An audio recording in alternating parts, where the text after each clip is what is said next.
dépression majeure entraîne des changements structurels dans des zones du cerveau qui impliquent l'humeur, la mémoire et la prise de décision.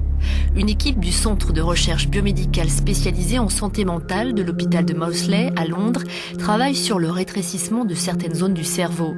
L'hippocampe, le cortex préfrontal et le noyau amygdalien sont particulièrement sensibles aux changements. Des zones essentielles dans l'interprétation du stress et dans la détermination des réponses appropriées. De nombreux médiateurs chimiques sont impliqués, notamment le cortisol, l'hormone du stress. C'est cette hormone qui serait responsable de cette atrophie du cerveau. Elle est libérée par les glandes surrénales qui augmentent de volume chez les personnes souffrant de dépression.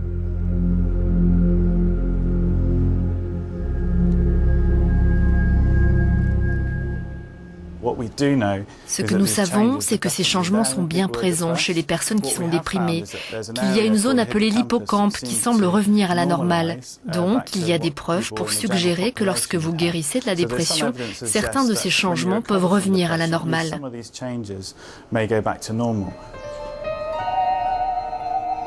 Ce changement de taille du cerveau va permettre aux médecins de mieux identifier la dépression via un IRM et d'écarter d'autres maladies psychiatriques ou neurologiques. L'IRM permet aussi aux scientifiques de mesurer la structure du cerveau chez les personnes souffrant de dépression et de trouver ces changements.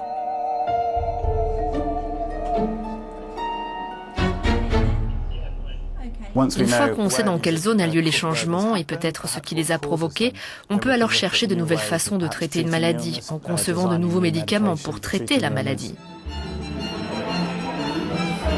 Un meilleur diagnostic pour un meilleur traitement de la dépression.